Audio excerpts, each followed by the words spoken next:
He leaned close enough that I felt his breath on my ear and whispered, "We already picked your grave." I didn't flinch. At 76, you learn a certain discipline of the face, how to keep your skin still while everything inside you collapses or rearranges itself into something harder. I simply straightened the collar of my cardigan and looked past Thomas, out the kitchen window, where the late autumn wind stirred the dry leaves like restless thoughts. "You shouldn't joke like that," I said. My voice sounded steadier than my heartbeat. But he wasn't joking. I saw it in the way his eyes didn't blink. He had the same expression he wore at 13 when he lied about breaking the neighbor's window, a strange mix of guilt and boldness, as if he wanted to see how far he could push before someone stopped him. No one stopped him then. Perhaps that was our first mistake. He stepped back, casual, hands in the pockets of his new jacket. "I'm just trying to help you, Aunt Margaret. You shouldn't live alone anymore. It's time to think practically." Practically. People love that word when they want to take something from you. I reached for the kettle, letting the warmth of the handle steady me.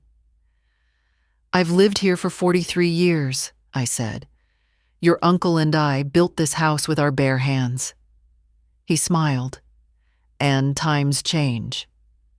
Behind him, his wife Laura hovered near the doorframe, pretending to be absorbed in her phone. She was always pretending to care, pretending to visit out of affection, pretending she didn't flinch every time she sat on my old couch as though it might stain her clothes. I heard her whisper into the phone once, not knowing I'd stepped into the hallway. "She's holding on to that land out of habit. She'll be gone soon anyway." Gone. Like I was a calendar event they'd already penciled in. Thomas cleared his throat, the way he does when he wants to shift from threats to persuasion. "Look, the retirement home I mentioned has space, and Laura and I have been talking. It doesn't make sense for you to stay here alone. The house is too big, too old. The land—" He stopped, too quickly. And that was when something inside me woke up. Years ago, my late husband kept a drawer full of documents, old deeds, maps, contracts written in the kind of cursive that belonged to another era. I hadn't touched that drawer in years. It felt like reaching back into a life that had ended the day he did. But now, as Thomas stumbled over the word land, a sharp, unwelcome clarity swept through me. He knew something, or thought he did. I poured myself tea, though my hand trembled slightly. Thomas noticed. He always notices weakness first. He stepped closer again, lowering his voice to that falsely gentle register he uses on his insurance clients. "Aunt Margaret, nothing bad is going to happen to you. We're just planning ahead. We want you safe." Safe. Another word that means the opposite of what it pretends. When he left, both of them giving those stiff little hugs that feel more like rehearsal than affection, I stood at the kitchen table long after the door closed. My house creaked around me, the old beams shifting as they always have when the wind runs along the roofline. Usually, the sound comforts me. Today, it felt like the house was exhaling with worry. I set the teacup down and walked to the study. The drawer resisted at first, swollen slightly from years of humidity, but I pulled it open, and the scent of old paper rose like dust from memory. There were folders tied with string, brittle envelopes, a map with edges eaten by time, and there, at the very bottom, was the deed. I recognized my husband's handwriting on the corner, a note he'd written decades ago, faded but legible. "For her, only her. Promise me she'll keep it." My hands stilled. Outside, the wind pushed harder against the house. Inside, something colder settled into my bones. Thomas had whispered to me about graves, but he had no idea whose ground he was standing on. Morning light always exposes the things you tried to ignore the night before. I woke to the pale, washed-out sun slipping through the curtains, and for a moment I could almost pretend nothing had happened. But memory has its own cruel punctuality. By the time my feet touched the floor, I heard Thomas's whisper again, cold, close, purposeful. I made my slow way to the kitchen. The kettle hummed the way it always had, the same hum I'd heard when my husband was alive, when the world was simpler and quieter. It should have soothed me. But it didn't. Not today. Laura had left her usual traces. A faint perfume in the hallway, the refrigerator door not fully closed, a coaster left askew on the living room table. She never touched anything directly, always through napkins or with the tips of her fingers, as though my home were coated in something unpleasant. She thought I didn't notice. At my age, people forget how sharply we observe. When life slows you down, you start seeing everything others rush past. I sat at the table, wrapping my hands around my cup. My joints complained with their morning stiffness, but that discomfort is reliable, almost friendly.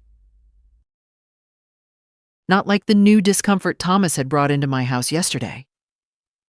Around 9, there was a knock at the door. Soft, polite. Definitely not Thomas. He never knocks softly. It was my neighbor, Helen, wearing her gardening hat and holding a small jar of her blackberry jam. She always brings me something when she thinks I look faded, as she calls it. "You weren't at church last Sunday," she said, stepping inside without waiting for an invitation. "Everything all right?" "I'm fine," I answered, though the lie sat heavily between us. Her eyes were kind, but they were also sharp enough to catch the unsettled air around me. "I heard someone was asking about your back acreage," she said casually, as if it were gossip about the weather. "A young fellow. Didn't recognize him." I nodded, pretending to be surprised. Inside, I felt that cold settling deeper, so Thomas had already started circling, not even bothering to hide it well. Helen stayed only 15 minutes, but her words lingered long after she'd gone. Someone asking about my land. Someone who wasn't heir to anything, nor entitled to a single blade of the grass that grew on it. My husband had bought that land with the stubborn pride of a man who always planned for the future, even when the present was falling apart. We had worked that soil with our hands. We planted fruit trees and buried 3 family dogs there. It was the last piece of him that the world hadn't tried to take. In the afternoon, Laura arrived again. She didn't call first, though she pretended she had. She appeared in the doorway with her polite, brittle smile. "I just came to see how you're feeling," she said. "Yesterday must have been overwhelming for you." I looked at her for a long moment. She avoided my gaze, scanning my living room like she was doing an inspection. "What exactly do you think overwhelmed me?" I asked. She blinked. "Oh, well, conversations about the future can be difficult for people your age." People your age. There it was, the quiet cruelty of someone who thinks she's being gentle. "I'm not planning to leave this house," I told her. She sighed, as if I were a stubborn child. "Margaret, we just want what's best. You need safer surroundings, medical staff, structure. A proper facility would give you all that. Thomas and I can't keep worrying about you falling, or having a stroke, or—" "Thomas didn't mention being worried," I said. "He mentioned arrangements." Her face tightened for a fraction of a second. It was enough. She busied herself with adjusting a vase on the mantel, though nothing needed adjusting. "He means well," she said lightly. "And you know how emotional he gets about responsibility. The land, the property, it's all a bit much for him right now. He's trying to make everything easier." Easier. Funny word, too. Usually means easier for them, not for me. When she finally left, claiming she had an appointment, the house exhaled with relief. I sat in my armchair, the old springs gently dipping under my weight, thinking about words. Safe, practical, easier. None of them had anything to do with my well-being. They were building a story in their heads where I was the problem that needed solving. But as I looked around at the walls my husband painted, the shelves he built, the faint grooves in the wooden floor where his boots used to press, I felt something I hadn't felt in years. Not fear, not even anger. Resolve. A quiet, anchored resolve that spread through me like warmth after a long, cold walk. They thought I was fading. They thought I'd lost my clarity, my strength, my hold on the world. But they didn't understand the kind of woman I was raised to be. I had survived loss deeper than anything Thomas had ever faced. I had buried the love of my life without letting my voice shake at the funeral. I had handled bills, broken fences, storms, loneliness, without calling anyone at midnight for help. Age had softened my skin, not my mind. Tomorrow, I decided, I would take the deed to someone who understood its weight. Tonight, I would let the house settle, let the wind pass, let the truth sharpen. Thomas whispered to me about graves, but I was beginning to understand something important about him too. He'd mistaken my silence for surrender. I didn't sleep much that night, not because of fear. Fear comes sharp and quickly, like a broken plate hitting the floor. What I felt was slower, heavier, the way fog settles over a field and refuses to lift. I lay awake listening to the old rafters creak under the wind, and every sound reminded me that this house had stood with me through every sorrow. Now it seemed to be waiting for my next move. By morning, I knew exactly where I needed to start. The study was colder than the rest of the house. It always had been. The sunlight reached it late in the day, and the window sash rattled even in gentle weather. I wrapped a shawl around my shoulders and opened the drawer again, the one that had held my husband's papers for all these years. Dust rose from the edges like it recognized me, like it had been expecting this moment long before I did. Inside were memories of a life built inch by inch. Letters with yellowed corners, receipts from hardware stores that no longer existed, maps with penciled markings from the days when my husband still believed we'd turn the back acreage into an orchard. He'd had so many plans. Some we fulfilled. Some we ran out of years for. But it was the thick folder, tied with a piece of frayed twine, that drew my attention. The knot slipped apart easily, as though it cooperated out of respect. Inside were the land documents, older than I'd remembered, older even than our marriage. Deeds from the previous owners, mineral rights, property lines drawn when surveying was still done with chains and compass. I ran my fingers over the embossed seal, feeling the grooves, the authority in them. And then, tucked behind the last page, I found the note again. My husband's handwriting. Firm, careful, the way he wrote when he wanted to be absolutely sure I understood him. For her, only her. Promise me she'll keep it. I read those words 3 times, not because I didn't understand them, but because they felt like he was here again, standing behind me with his warm hands on my shoulders. He had known something, even then. Maybe not about Thomas, not about what the boy would grow into, but about people's hunger for land, real land, untouched land, the kind they don't make anymore. I carried the folder to the kitchen table. Sunlight washed over the papers, revealing every crease, every aging stain. I sat down slowly, easing my knees into the chair, and began reading through each document. I traced the borders of the property with my fingertip, following the line that curved around the back hill and cut straight across the old pasture. It was larger than I remembered, much larger. I could almost hear Thomas's voice in my mind, that clipped, impatient tone he used whenever responsibility brushed against him. "It's too much for you. You can't manage this alone."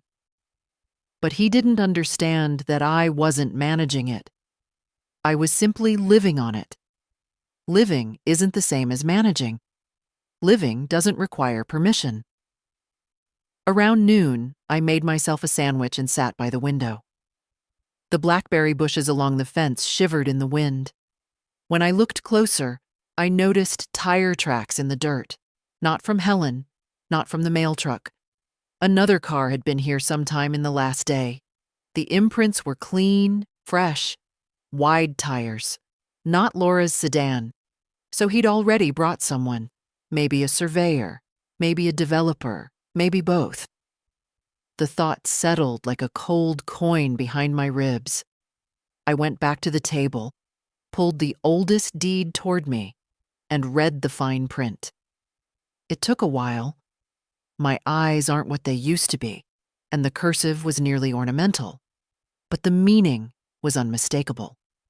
The land, in its entirety, had been purchased under my husband's name, and later transferred, quietly, thoroughly, to mine. It had never passed to Thomas, not even in theory. A strange calm filled me then, not triumph, not relief, something deeper, like a tide turning. In the afternoon, I found the spare key to my husband's metal box.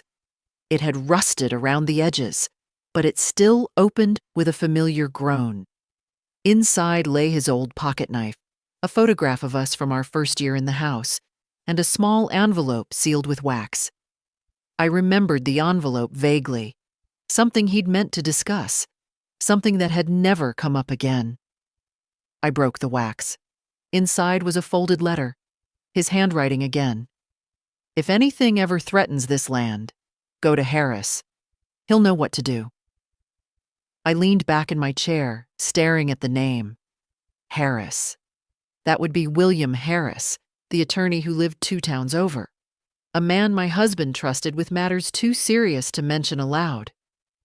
I hadn't seen him in years. I didn't even know if he still practiced. But I knew one thing. This was no longer about Thomas's casual cruelty, nor Laura's rehearsed concern. This was about something they were preparing for, something they believed I was too old, too confused to notice. I closed the box gently and stood, steadying myself with a hand on the table. My body protested, but my mind did not. Tomorrow, I would visit Harris. Today, I allowed myself one long breath. They thought the land was slipping from my fingers, but it was only now that I remembered just how firmly I could hold on. By morning, the weather had turned brittle. The kind of cold where the air feels thin, as if it's been stretched too far. I stood at the kitchen sink, rinsing an apple, when I noticed a movement outside. Someone walking along the fence line, too far to recognize. Whoever it was didn't linger. They paused, glanced toward the house, then continued down the property edge before disappearing behind the cedar bushes. We hadn't had strangers wandering back there in decades. I dried my hands slowly. The feeling of being watched doesn't come suddenly. It arrives like a smell, faint at first, then unmistakable. Yesterday's tire tracks. Today's silhouette. It was becoming clear. Thomas wasn't just curious about the land. He was moving with purpose. After breakfast, I took the long path behind the house, the one my husband and I used to walk every evening. The blackberry vines tugged weakly at my skirt, and the grass, yellow from the season, bent under my steps. When I reached the top of the small rise, I saw it immediately. Fresh boot prints near the boundary stakes. Someone had been measuring. So much for pretending they only cared about my safety. On my way back, I ran into Helen. She was clipping the dead heads off her marigolds, bundled in a puffy jacket despite the mild chill. "You look troubled," she said, squinting at me. "I saw someone near the back acreage again," I answered. She made a face. "Developers have been sniffing around this area for months. You know how the town council is. They'd pave over the cemetery if it brought in tax revenue." I felt a twist in my stomach, a quiet anger, but I kept my voice level. "Did Thomas mention anything to you? Your nephew?" She shook her head. "Only that he's been handling some property matters." She made air quotes without hiding her disapproval. "He should be talking to you, not parading around behind your back." I didn't argue. Helen has always had a practical way of cutting to the truth. In the afternoon, Thomas came by again. He didn't bother to hide his impatience this time. He rang the bell twice, hard, like a debt collector. "Aunt Margaret, we need to have a serious conversation." He stepped inside without waiting for permission. His jacket wasn't even zipped. He must have rushed here. Laura followed, her face composed, but her eyes darting around like she expected to catch me doing something inappropriate, like signing papers I shouldn't sign. Thomas paced the living room, then stopped abruptly. "Look, the property is becoming a liability. There are maintenance issues, erosion points, and you don't have the means to deal with all that. The land has stood just fine for nearly a century," I said. "Things change," he snapped. "And you can't keep living like it's 30 years ago. You need support, professional care, a facility that—" "A grave you already picked out for me?" I asked evenly. His mouth opened, then shut again. Laura's head jerked up, her smile freezing. "I didn't mean that literally," he said. "You're twisting my words." "No," I said. "I heard them clearly." He ran a hand through his hair, the tell he's had since childhood when caught in a lie. "Fine," he muttered. "Maybe I exaggerated, but you're making this harder than it needs to be. If you'd just sign the authorization for us to manage the property—" "I'm not signing anything." His eyes snapped to mine, sharp and narrow. For the first time, he looked at me not as an aging relative, not as an obligation, but as an obstacle. "Aunt Margaret," he said slowly, "this isn't going to work forever. You can't stop what's coming." "I can stop you," I replied. Laura gasped softly, though I wasn't sure if it was fear or offense. Thomas stared at me, calculating something behind that stiff jaw. Then he stepped back, forcing a smile that didn't reach his eyes. "Think about it," he said. "I'll come back tomorrow." When they finally left, the house went quiet again, settling into its familiar breath. I sat down at the kitchen table, resting my palms on the cool surface. The documents were still spread out where I'd left them, patient and waiting. Tomorrow, I would take them to Harris. Tonight, I allowed the truth to settle fully. Thomas wasn't just circling. He was preparing to strike. And he had no idea the land he wanted was already armored against him. The next morning, I dressed more carefully than usual.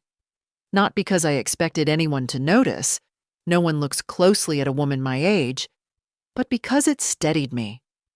I chose my wool skirt, the dark one with the firm waistband, and a blouse that had survived more years than most of the people Thomas called friends. When my reflection looked back at me, I saw the same thin lines around my mouth, the same softening around the jaw. But I also saw clarity, a kind of quiet steel. I gathered the documents into a canvas bag and stepped outside. The air had that brittle, metallic taste early winter brings, though real snow was still weeks away. My joints complained, but I kept walking. I'd walked through worse in my life. The drive to Harris's office took nearly 40 minutes. I hadn't been there in years, not since my husband's estate was settled. The town beyond ours seemed louder, quicker, full of people who didn't bother to look where they were going. When I arrived, the small law office was just as I remembered. Brown brick, narrow windows, a sign that had faded enough to be dignified. Inside, a young receptionist looked up from her computer. "Good morning." "Do you have an appointment?" "No," I said. "But my name is Margaret Doyle, and Mr. Harris used to handle my husband's affairs. I'm hoping he might have a moment." Her polite smile shifted, almost nervously. "Of course. Let me see if he's available." She walked down the hallway, knocked softly, and disappeared into an office.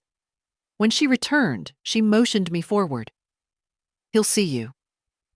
I stepped into a room that smelled faintly of old carpet and lemon polish, and there he was, William Harris. Time had rounded his shoulders and thinned his hair, but the sharpness in his eyes hadn't dulled. He stood when I entered, leaning slightly on the desk for support. "Margaret Doyle," he said, his voice warm but surprised. "It's been a long time." "It has," I replied, taking a seat. "And I'm afraid I'm here on serious business." He waited, patient in the way only someone who has spent a lifetime listening can be. I opened the canvas bag and laid the documents on his desk. He adjusted his glasses, the frames thicker than I remembered, and began reading. He took his time, long enough that I had time to study the faded map on his wall, the photo of his grown children, the neatly arranged stacks of legal pads. When he finally looked up, his expression had changed. Not alarm, not confusion, recognition. "Well," he said, tapping one of the deeds, "your husband was thorough, very thorough. He structured everything to keep the land secure. You still have full ownership, undivided, no pending claims, no survivorship clauses in your nephew's favor." I nodded, though hearing it aloud steadied me more than I expected. "Has someone been trying to challenge that?" he asked. "No," I answered. "Not yet, but they will." He didn't question it. Instead, he leaned back slightly, folding his hands. "Tell me what's been happening." So I told him, not everything, not the whispers about graves or the way Thomas watched the house as though waiting for it to crumble under me. I told him only the facts. Strangers near the property line, attempts to convince me to leave, Thomas's insistence that the land was a liability. Harris listened without interruption, his brow drawing closer with each detail. When I finished, he nodded once. "I see. And you're right to come now, not later. Property disputes can get ugly, especially when someone assumes a future inheritance is already theirs." He slid one of the documents toward me, tapping it gently. "This gives you far more leverage than they realize. The land can't be sold without your consent. No one can sign on your behalf unless you grant permission. And if you suspect someone might attempt to influence or coerce you—" "I do," I said quietly. He didn't smile, but his eyes softened. "Then we put protections in place, immediate ones." He explained my options, placing the property in a trust under my control, restricting financial access, documenting interference. He spoke plainly, not to scare me, but to arm me. And for the first time in weeks, I felt something close to relief. Not safety, but preparation. A sense that the ground beneath me wasn't shifting. It was settling. When the meeting ended, he stood and shook my hand with surprising warmth. "Your husband trusted you with this land for a reason," he said. "Whatever pressure you're facing, you don't have to face it alone." I left his office with the documents tucked tightly against my side. Outside, the cold air felt sharper, but I breathed easier. Thomas believed he held all the pieces, but the board, as it turned out, was mine. He just hadn't realized it yet. The wind had picked up by the time I pulled into my driveway, carrying flecks of dry leaves across the gravel like restless insects. I sat in the car for a moment, letting my hands rest on the steering wheel, feeling the quiet weight of what Harris had told me settle into place. Protection was possible, formal, legal, real. And Thomas had no idea how close he was to losing every angle he thought he controlled. But knowledge alone doesn't fix anything. Action does. Inside the house, the late afternoon light cast long shadows across the floorboards. I laid the documents out on the kitchen table again. This time, they no longer felt like artifacts from another life. They felt like tools. My tools. I read through the trust options Harris had outlined, tracing each line with my finger. Everything was clear. I could put the land into a private trust under my management, prevent any outside claims, and appoint a successor of my choosing. Thomas need not be mentioned anywhere at all. I could almost hear my husband's voice, quiet, steady, sensible. "Do what protects your dignity, Margaret. That's what matters." Around 5 in the evening, I heard a car door slam. Firm, quick. Heavy footsteps followed. Thomas didn't even bother knocking politely. He rapped on the door twice, sharp and impatient. I opened it slowly. "Aunt Margaret, we need to talk," he said, brushing past me into the hallway as though he owned the place. Laura wasn't with him today. That told me more than his expression did. This was a conversation he didn't want softened by someone else's presence, or witnessed. He looked around the kitchen and saw the papers spread across the table. His eyes narrowed. "What's all this?" "My business," I said. "Your business?" He laughed lightly, but the sound was tense. "Aunt Margaret, you shouldn't be handling legal documents alone. You don't know what you're signing." "I haven't signed anything yet." He stepped closer, lowering his voice. "Good, because you're making things difficult for no reason. All we're trying to do is take the burden off you. The property needs to be handled properly. There are developers waiting for an answer." So he admitted it, just like that. No hesitation. I looked at him steadily. "It's not your land to discuss." He blinked, caught off guard. "Well, technically, no," I said. "Not technically, not legally." "Not at all." A muscle in his jaw twitched. "You don't understand what you're up against. The town is changing. There's opportunity here. And we're talking about a future inheritance that should stay in the family." "Future inheritance," I repeated, tasting the phrase. "You speak as though I'm already gone." He didn't deny it. Instead, he leaned closer, lowering his voice again, the same way he had the day he whispered about the grave. "Aunt Margaret, you're not thinking clearly. This place, it's too much for you. You could fall. You could have a medical emergency. You could—" "I could live," I interrupted. "Something none of you seem prepared for." His face hardened, the politeness slipping. "You're being unreasonable. I'm trying to ensure things go smoothly for everyone." For you, I said. So you can sell what doesn't belong to you. That land will be mine, he snapped before he could stop himself. I let the words hang in the air, quiet, heavy, unmistakable. Then I reached for the top document on the table, a copy of the trust Harris had prepared for me to review. I slid it toward him. Read the title, I said. He looked down. His eyes flicked over the words. Private Irrevocable Trust, Grantor, Margaret Doyle. His cheeks flushed. What is this? This, I said softly, is the end of your plans. He stared at me, breathing harder now, as though he'd run up a long hill. You can't just shut me out of decisions that affect everyone. It doesn't affect everyone, I answered. It affects me. Only me. He opened his mouth, then closed it. The anger was there, full and raw and unmasked. Aunt Margaret, you're making a mistake you can't undo. I know exactly what I'm doing. For a moment, something like fear flickered in his expression. Not fear for me, but fear of losing control.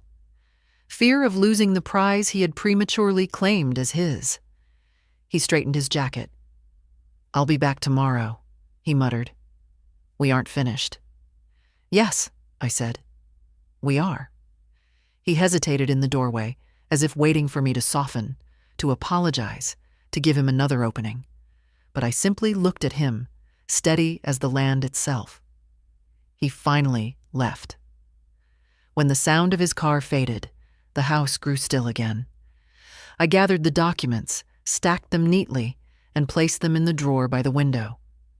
Tomorrow, Harris and I would finalize everything. And Thomas. Thomas would discover that the land he thought he could seize had already chosen its guardian. Thomas didn't come the next morning, which surprised me less than it should have. When a man like him feels his grip slipping, he doesn't rush in. He regroups. He gathers his allies, rehearses new arguments, convinces himself he's still in control. I'd seen this pattern in him since he was a boy. He always mistook silence for agreement, stillness for weakness. I spent the morning watering my houseplants, the ones my husband used to tease me about. You're building yourself a jungle, Margaret, he'd laugh, stepping carefully between pots. Now the house felt calmer with them. Green things don't judge, don't scheme, don't measure your worth in acreage. Around noon, I made tea and sat by the window. The frost had finally settled into the ground, leaving the grass stiff and pale, like it was holding its breath. I watched the road, expecting Thomas's car, but instead saw Laura's silver sedan turning into the driveway.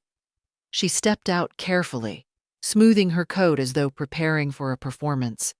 When she knocked, the sound was soft, almost apologetic. I opened the door. Aunt Margaret, she said gently, could we talk? Her tone was sweet in the way that makes your teeth hurt. I let her in. She walked straight to the living room and perched at the edge of the couch, hands clasped, eyes wide with manufactured sincerity. I'm worried about Thomas, she began. Not about me, of course not. He's under so much stress, she continued. This property situation has completely overwhelmed him. He feels responsible for you, and he doesn't know how to help without upsetting you.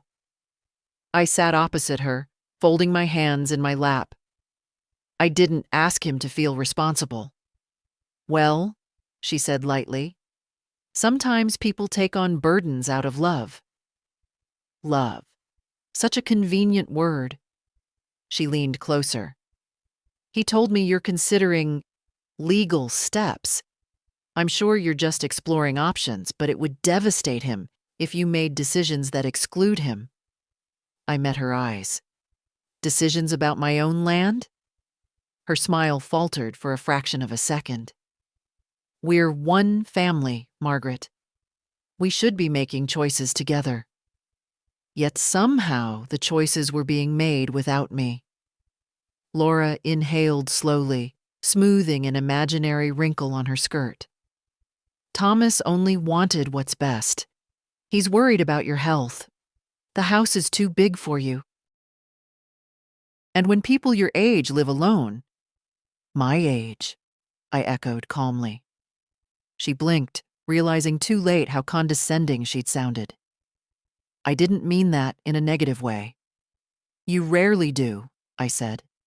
Yet somehow it always ends up negative. She stiffened, then softened her voice again, switching tactics. You've always been so independent. But independence can become dangerous.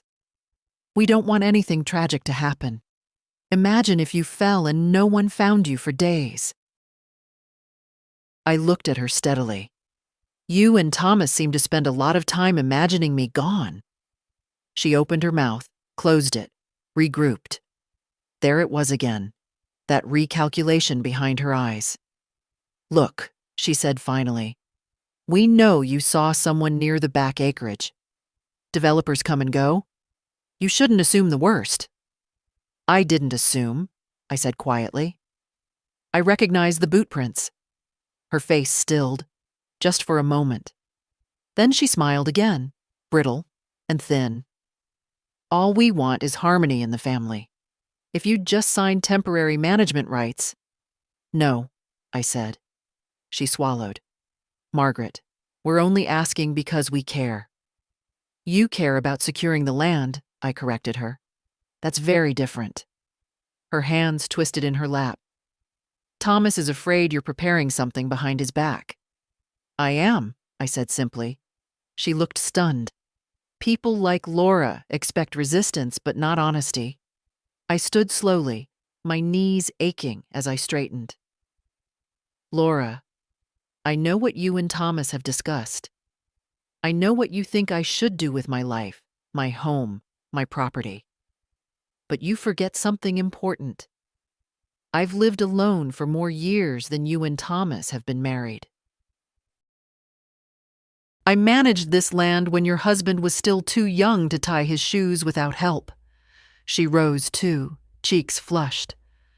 We're only trying to prevent future problems. You're trying to prevent future ownership issues, I corrected. Let's not dress it up. For a moment, the mask slipped. I saw impatience in her eyes, then worry, then something sharper, the realization that their plan was no longer moving forward the way they'd imagined.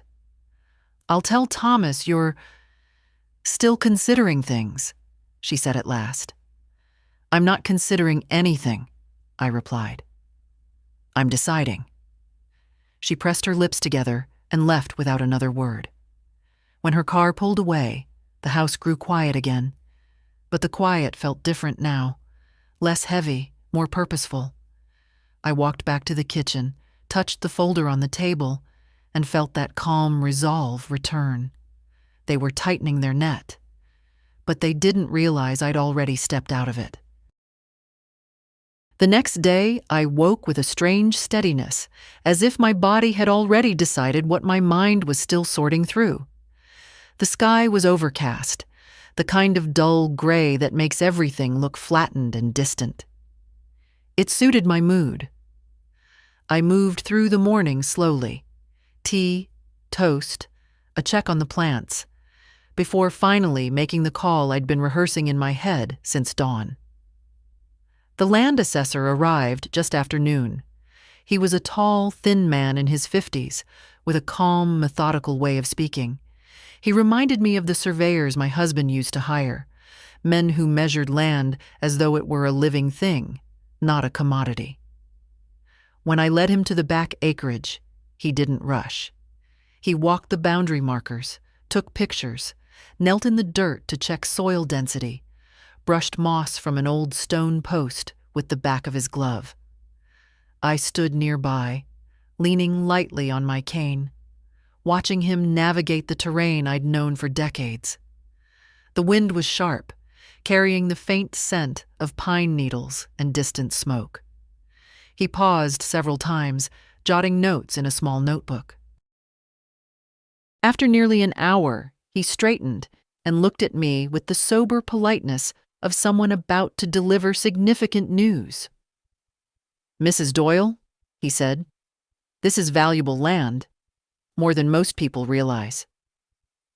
I nodded, though the words still cut through me with an unexpected weight. How valuable. He took a breath. "The location is exceptional. The elevation, the accessibility, the size. Developers would be lining up for it. Conservatively, it's worth far more than the figures I usually see in this county. If you ever decided to sell—" "I'm not selling," I interrupted. He smiled faintly. "Then you're sitting on a small fortune. And I imagine there are people who know that."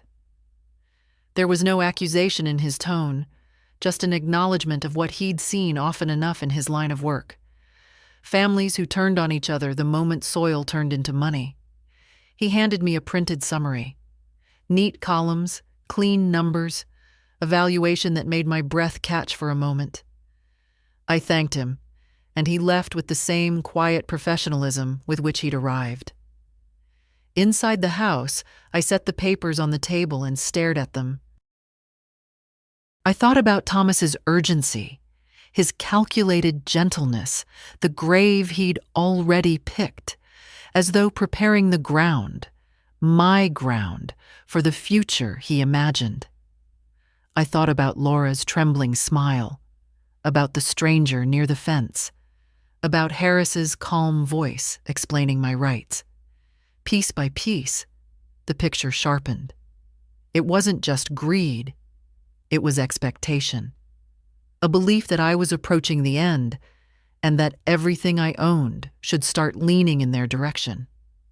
I took a slow breath. My chest tightened, not with fear, but with a quiet, growing resolve.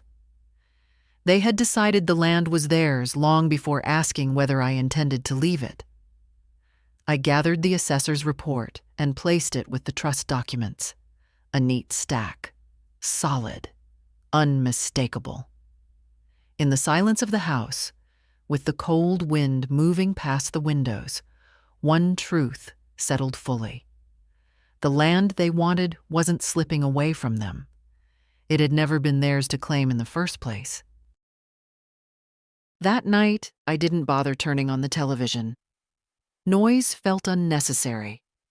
The house had its own rhythm, creaking lightly as it cooled, humming faintly with the old refrigerator's steady pulse. I sat at the kitchen table with the assessor's report in front of me, reading each line again until the numbers no longer surprised me. "A small fortune," he'd said. I suppose it was, though the land had never been money to me. It had been mornings with my husband, repairing fences, afternoons planting shrubs, evenings listening to the wind shake the orchard we never fully managed to establish. But to Thomas, the land was something else entirely. An opportunity, a doorway, a shortcut. And he believed I was the one in his way.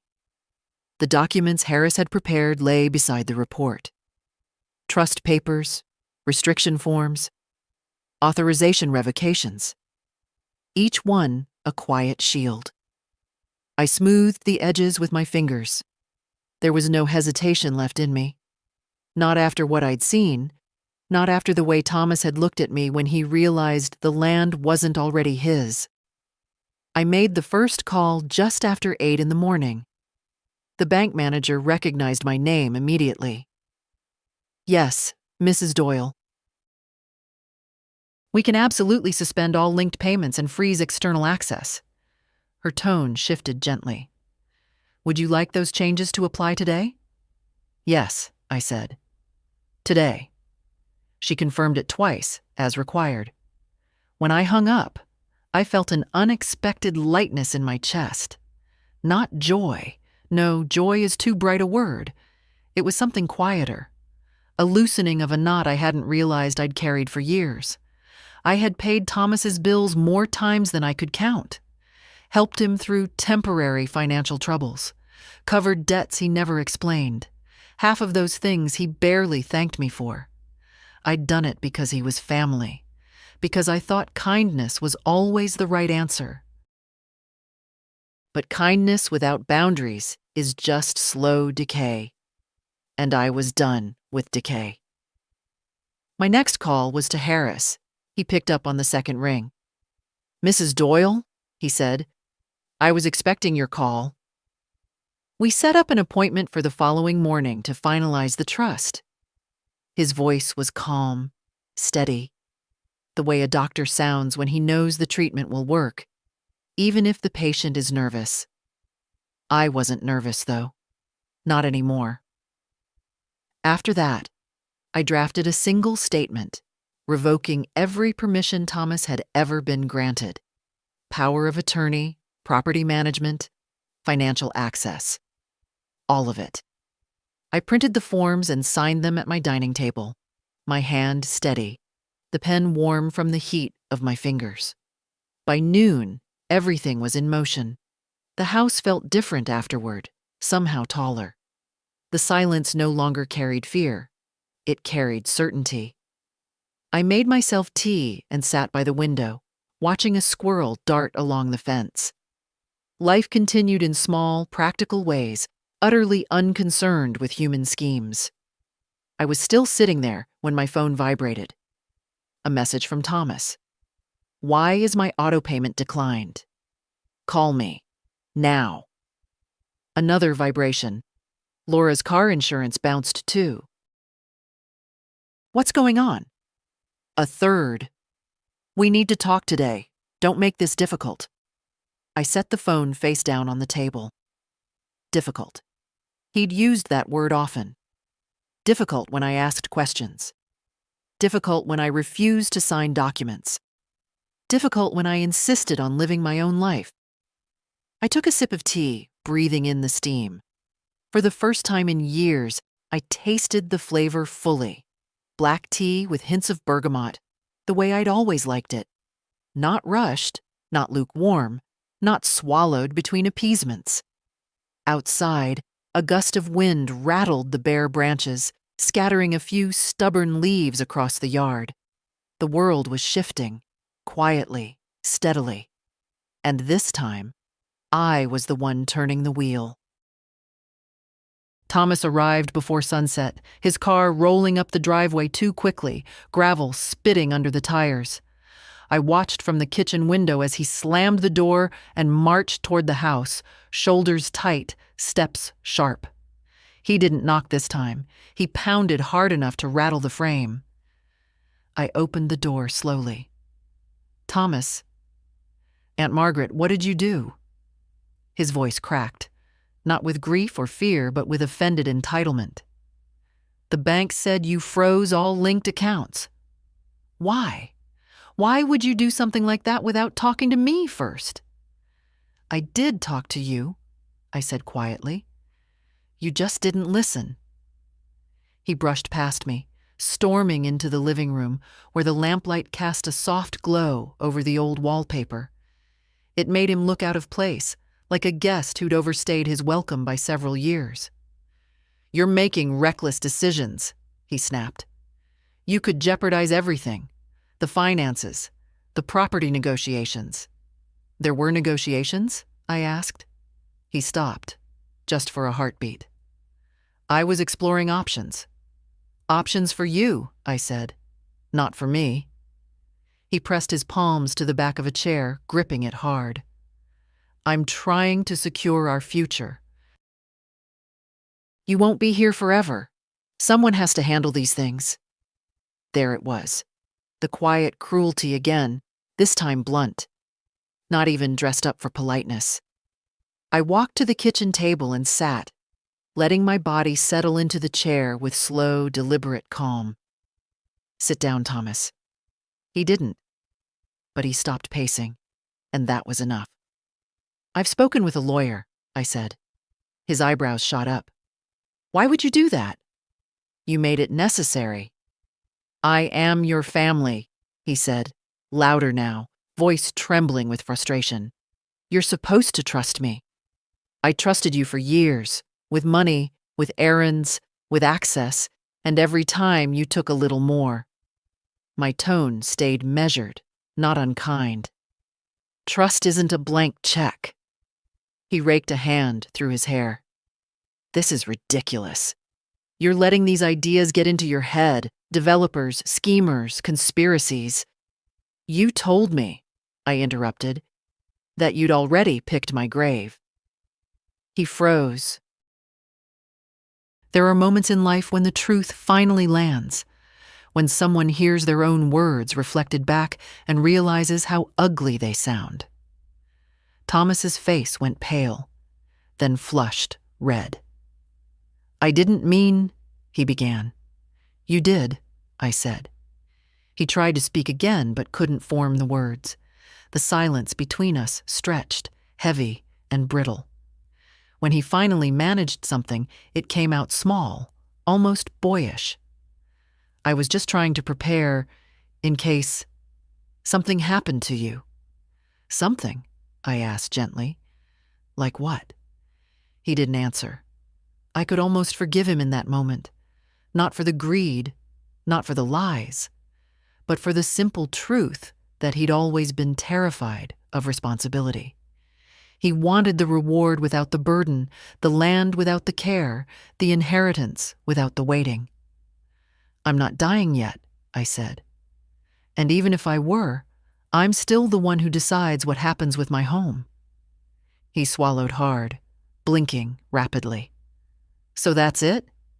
You're cutting me out? I'm protecting what your uncle left me, I replied. And myself. He stared at the floor, breathing unevenly. Then he lifted his head, eyes burning with a mixture of anger and wounded pride. You're making a mistake. No, I said softly. I'm correcting one. He moved toward the door, then paused with his hand on the frame. He didn't look back. We'll talk again tomorrow. No, I said. We won't. He hesitated, wanting, needing to have the last word. But I didn't give him anything to push against. I simply stood there, steady, grounded in the house he had tried to claim for himself. He finally left. I closed the door, letting the latch click softly into place. The quiet afterward felt different, firmer, like a foundation settling. I walked back to the table, placing my hand on the trust papers. Nothing dramatic, no triumph, just a truth I had earned. He could whisper about graves all he wanted, but I was still very much alive, and I was finished being managed. I woke before dawn, not from worry, but from clarity, the kind that settles in the chest, warm and steady, like the hush before sunrise. Thomas's anger the previous evening had rolled off me more easily than I expected, maybe because I had finally stopped absorbing it, or maybe because the land beneath my feet felt firmer now, anchored by choices he could no longer undo. My appointment with Harris wasn't until the afternoon, and the house felt too still, too full of my own thoughts. So when the phone rang just after 9, I welcomed the interruption. Margaret? A young woman's voice asked. It's Emily. My breath caught for a moment. Emily, my brother's granddaughter. The only one in the extended family who still visited without needing a reason. She'd been coming by since she was a teenager. Timid at first, then warm, then quietly loyal in a way that reminded me painfully of my brother. Gone too many years now. I was in town, she said, and wondered if I could stop by. Of course, I told her. Come. When she arrived, she carried a paper bag with still warm pastries. She always brought something, though I never asked.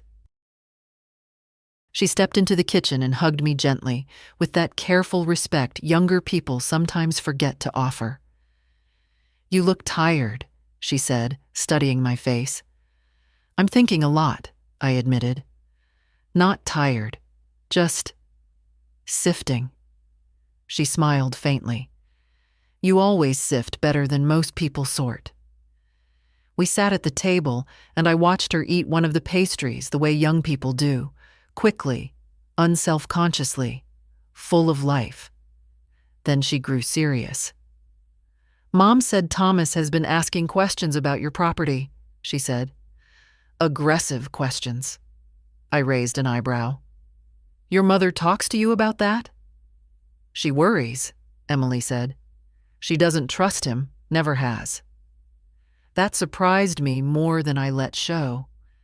People in families often tolerate what they should name.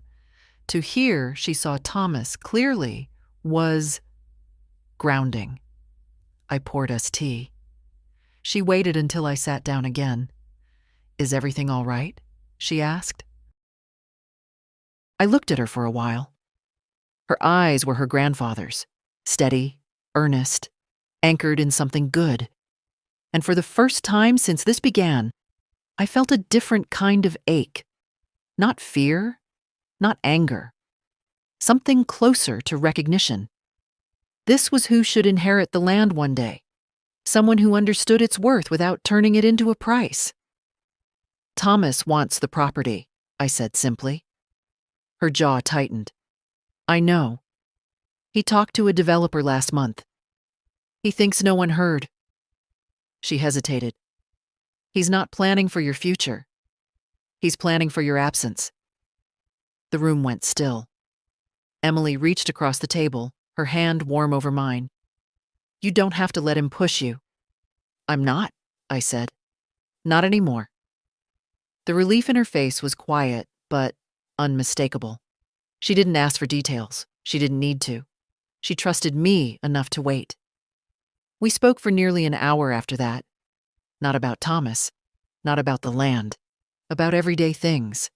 Her classes, the old dog she'd adopted, the winter coat she couldn't decide whether to buy.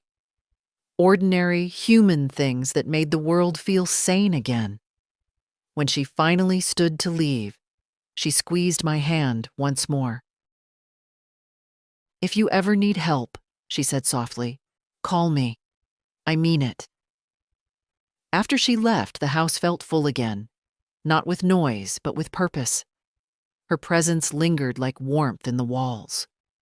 I walked to my husband's documents on the table, touched the folder gently, and felt that same quiet certainty as before. The land needed a successor, not someone hungry for ownership, someone capable of caretaking, someone like Emily. And as the hours moved toward my meeting with Harris, the decision that had been forming inside me finally settled into place, solid, steady, and unshakable. Harris's office felt warmer than it had a week ago, though I suspected it wasn't the temperature that had changed, but my own posture. I no longer entered as someone reacting to danger. I entered as someone preparing a boundary, wide, solid, final. He stood when I walked in. "Mrs. Doyle," he said, "everything is ready." We sat across from each other, the documents laid out neatly between us. Trust forms, revocation notices, successor designations. Paper can be thin, almost fragile, yet in the right sequence, it becomes a fortress. "I've reviewed each document twice," he said. "Before we finalize anything, I want to make sure you understand exactly what these protections mean." "I do," I said. "But tell me anyway." His calm explanation moved through the details like water over stones. My land, once placed into the trust, would be untouchable by any outside party without my explicit permission. No relative, not Thomas, not Laura, could challenge it.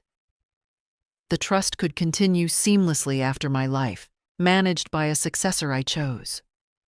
Any previous permissions I'd granted were now revoked, fully and permanently. "Who would you like to name as your successor?" he asked gently when he finished. I didn't hesitate. "Emily." He nodded, unsurprised. "A good choice." There was no flourish to the moment, no dramatic music, just the soft click of my pen and the steady pressure of my signature gliding across the page. My handwriting wasn't as strong as it used to be, the lines a bit shakier, but still mine. Still enough. "I'll file the paperwork this afternoon," he said. "By tomorrow, it's legally active." A strange stillness filled me. Not numbness, but a deep-rooted quiet. For months, maybe years, I'd felt something tightening around me, a slow constriction I hadn't been able to name. Now it loosened. Harris watched me carefully, his expression professional, but touched with something like respect. "You've handled this with grace," he said. "I've handled it with necessity," I replied. He gave a small smile. "You'd be surprised how few people your age stand this firmly once pressure begins."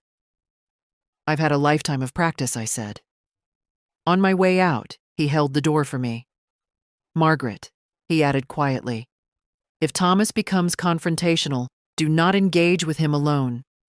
Call me. Immediately." I nodded, though I doubted I'd need to. Confrontation is a tool used by people who still believe they can win. Thomas would soon learn he'd lost before he even understood the rules of the game. When I stepped outside, the late afternoon sun lay low across the parking lot, casting long, gold-tinted shadows. I sat in my car for a moment, letting the warmth touch my face. It felt like the first real breath I'd taken in days. Back home, I placed the copies of the signed documents into the drawer beside the window, the same drawer that had held my husband's deeds for decades. It felt right, as if one chapter of stewardship had quietly handed itself to the next. Then I unplugged the house phone for the evening.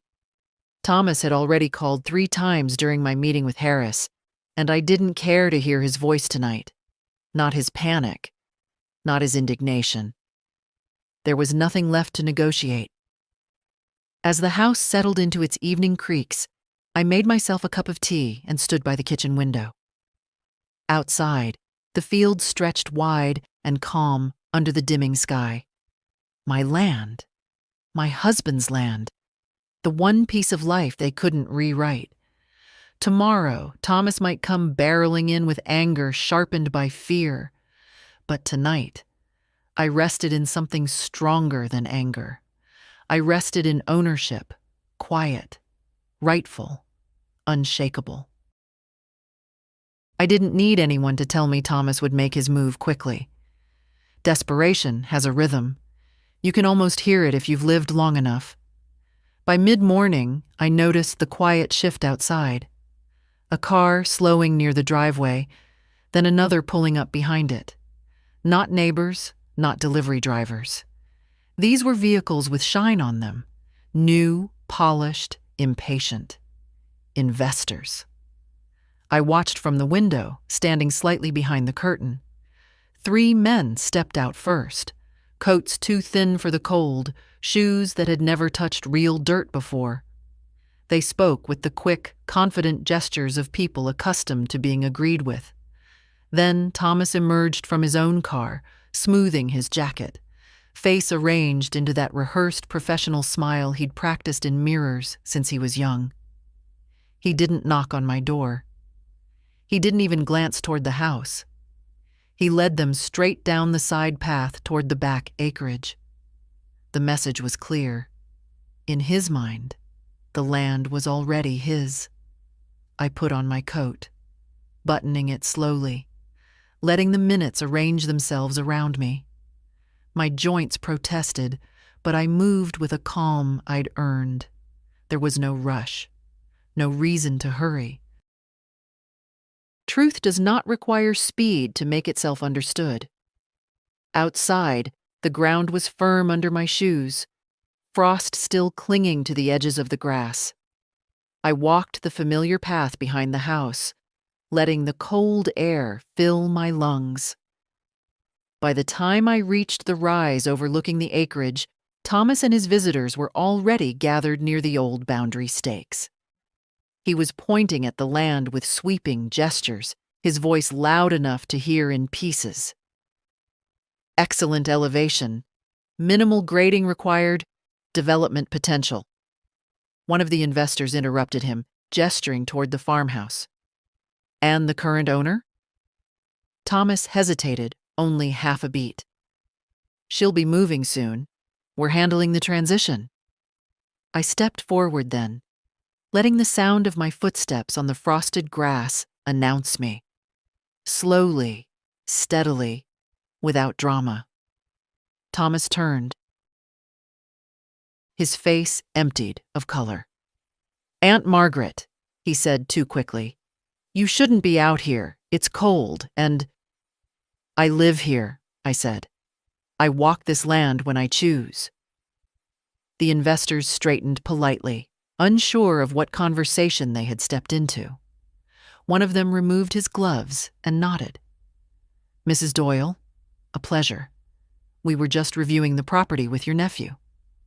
"My nephew," I repeated softly, "has no authority to review anything." Thomas stepped toward me, voice tense. "We talked about this." "No," I said. "You talked. I listened. Those are not the same." I reached into my coat pocket and removed the envelope Harris had given me. I didn't hand it to Thomas. I handed it to the investor standing closest. "These are the formal documents," I said, "showing ownership and trust status of this land, legally filed as of this morning." He opened the envelope, eyes scanning quickly. His brows lifted in immediate understanding. "Irrevocable trust," he murmured. "Sole control retained by Mrs. Doyle." The other investors exchanged quiet looks, professional, detached, already stepping away from the mess forming at their feet. Thomas's voice rose slightly, strained. "You can't just—" "I can," I said. "And I have." He stared at me, throat working as though he were swallowing something jagged. "You blindsided me," he whispered. "No," I answered gently. "I protected myself." One of the investors cleared his throat. "Mr. Doyle, without control of the land, we can't pursue any further discussion." Another nodded. "We wish you both the best." They left without shaking Thomas's hand. He stood there long after their cars vanished down the road, breathing in sharp, uneven bursts. I didn't move closer. There was nothing left to say today. He had brought guests onto ground he never owned, and the ground had simply answered for me. I turned to walk back toward the house, the cold air brushing against my cheeks. Behind me, I heard Thomas call my name. Not angrily, not with authority. Just as someone calling into a space he suddenly realized did not belong to him. But I kept walking, and the land felt steady beneath every step. Thomas came to the house the next morning without calling first. I'd expected it. There is a certain heaviness that arrives with a person who has run out of angles, and I could feel it before he even stepped onto the porch. When I opened the door, he stood there, with his shoulders hunched in an unfamiliar way, not in anger this time, but in something closer to disbelief. "We need to talk," he said. His voice had lost its sharpness. It was thin, stretched, like fabric pulled too tight. I stepped aside to let him in. He didn't storm through the house or pace like before. He moved slowly, as if unsure where to stand. He stopped in the kitchen, near the table where the trust documents had once been spread out. "You embarrassed me yesterday," he said finally. I took my seat. "No, Thomas, you embarrassed yourself. I just clarified things." He winced, not dramatically, but honestly. He looked older than he had a week ago, as though the loss of imagined ownership had carved something out of him. He sat across from me, elbows on his knees, hands clasped. "You talked to a lawyer," he said. "You set up a trust. You put Emily in charge after you're gone." I nodded. "Yes, I did." He closed his eyes for a moment, like he was bracing himself against a truth he hadn't believed would ever come. I thought, his voice faltered, I thought I'd be the one to manage the estate. I thought that was expected. It was never promised, I said, but I'm your nephew. And I am still alive, I replied softly, and still capable of choosing whom I trust. He stared at his hands. The silence stretched, not hostile now, but raw. After a long moment, he spoke again. I wasn't trying to hurt you, he said. I just saw an opportunity. And I thought you wouldn't mind. I thought you'd be relieved if someone else handled things. Handled, I repeated. You planned to sell the land before I even knew you'd spoken to anyone. His jaw tightened, but he didn't deny it. It was a good offer. For whom? He didn't answer. He didn't need to. The truth hung between us, heavy, but finally acknowledged. I reached for the folder beside me, not the trust papers, but the formal revocations Harris had prepared. I placed them gently on the table. These are already filed with the county, I said. You no longer have access to my accounts. You no longer have management privileges. You no longer have any authority to speak on my behalf. He looked at the papers as though they were a verdict. Maybe they were. What am I supposed to do now? He whispered. Live your life, I said. Your own life. Not mine, not the one you imagined taking over. For a moment, I saw something real in him. Regret, perhaps, or simply the shock of facing a boundary for the first time. He sat back in the chair, shoulders sagging. I never thought you'd stand up to me like this, he said. I know, I replied. That was the problem. He nodded once, a small, tired gesture. Then he stood, slower than usual. At the doorway, he paused, his back still turned. I'm sorry, he said. The words were quiet, unpolished, unsure. I hear you, I said. And I did. But hearing is not the same as forgetting. He left without slamming the door this time. His steps down the porch were uneven, as though the ground felt different beneath him now. And maybe it did, now that he knew it was never his to walk with ownership. The house settled around me after he'd gone, its familiar creaks carrying a gentler tone. I stood by the window, watching the wind ripple across the fields, bending the dormant grass in slow waves. For the first time in a long while, the land felt protected. Not just by law, but by intention. Tomorrow, I would move forward. Tonight, I allowed myself the quiet knowledge that dignity, once reclaimed, does not slip away. The days after Thomas left took on a different rhythm.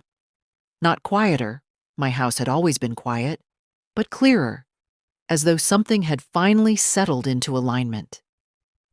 For the first time in a long while, I woke without bracing myself for footsteps on the porch or a voice insisting I needed help. The air in the house felt lighter, the walls less watchful. Even the floorboards creaked differently, as if relieved. I spent a morning walking the land, moving slowly along the path behind the house. The frost had thinned, replaced by a soft winter damp that smelled faintly of cedar and old soil. I touched the bark of the oak tree near the boundary line, its coarse surface familiar beneath my fingers. My husband and I had planted a sapling here decades ago. Now the branches stretched high enough to hold the sky. This land had witnessed every part of my life. Beginnings, losses, ordinary days strung together like small, unnoticed pearls. It had held me through grief and through years when silence felt too big. And it had watched quietly when people I loved began to look past me, toward what they imagined would be theirs. but the land was still mine. Firmly, legally, unquestionably mine. When I returned to the house, Emily was waiting on the porch. She smiled when she saw me, that warm, gentle smile that never tried to shape me into anything smaller than I was. "I heard from Mom," she said. "She said Thomas is reassessing things." "That's one word for it," I replied. We sat together on the porch steps, the cold wood pressing through our coats. She didn't press me for details. She simply rested her hands in her lap, letting the space between us breathe. "I wanted to thank you," I told her, "for caring without expecting something in return." She looked at me carefully, understanding more than I said aloud. "You've always taken care of yourself," she said. "I just wanted to make sure you knew you didn't have to do it alone." There was a softness in her voice. Not pity, not concern, but recognition. The kind people share when they understand that strength and solitude sometimes travel together, whether we choose it or not. "I've named you as the future steward of the land," I said, "when the time comes." She inhaled sharply.